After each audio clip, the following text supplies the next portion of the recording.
Well, good evening and welcome to Tucker Carlson Tonight. Earlier this week, as you doubtless saw, Kathy Griffin released a video of herself posing with a bloody mannequin head made up to look like President Trump.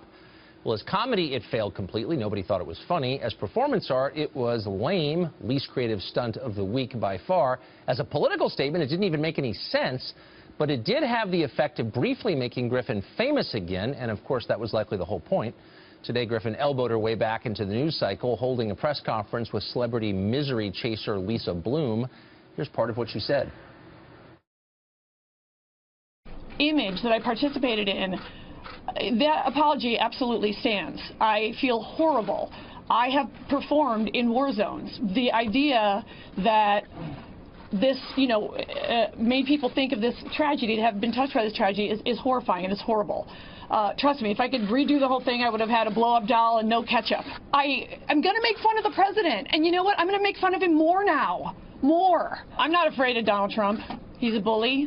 I've dealt with older white guys trying to keep me down my whole life, my whole career. I just wanted to say, if you don't stand up, you get run over. And what's happening to me has never happened, ever, in the history of this great country, which is that a sitting president of the United States and his grown children and the First Lady are personally, I feel, trying to ruin my life forever. This is America, and you shouldn't have to die for it. The death threats that I'm getting are constant, and they are detailed, and they are serious, and they are specific. And today it's me, and tomorrow it could be you. I don't think I will have a career after this. I'm going to be honest, he broke me. He broke me. He broke. And then I was like, no, this isn't right. It's just not right. There's a bunch of old white guys trying to silence me, and I'm just here to say that's wrong.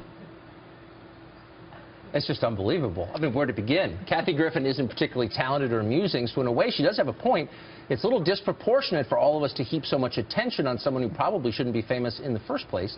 So why are we doing this segment? Well, because whether she realizes it or not, and I'd bet money she has no idea, Griffin is an important figure in American life in that she's the perfect embodiment of what the modern left believes. Consider carefully what she said today. Griffin publicly fantasizes violently about murdering the president, yet she holds a press conference to announce she's the one who's been wronged. Trump and his family bullied her, she says, so have unnamed older white guys who as a group have oppressed her despite giving her a series of very high-paying jobs. In other words, she's the real victim here. Of course she is. Liberals are always the victims. Being the victim is virtually what it means to be a member of progressive America. Victimhood has more benefits, it turns out, than AAA, and it's free. It means never having to say you're sorry. It also means being right even when you're wrong. Victimhood is the modern equivalent of holiness. It excuses anything. That's why liberals will say almost anything, no matter how ludicrous, to get it. Do you remember when President Obama, then the most powerful human being in history, used to imply that he was somehow the victim of racial bias? Did you catch Hillary Clinton the other day? A woman so rich and pampered she hasn't driven her own car in 30 years, complained that sexism prevented her from becoming even richer and more pampered. Before you laugh, remember that overpaid sports figures make these kinds of claims all the time. So do entertainers and, embarrassingly, even TV anchors, and now even third-rate, unfunny comedians. We see a trend here because there is one. Wait, if the most powerful and richest people on the planet can be victims, who can't be a victim? Good question.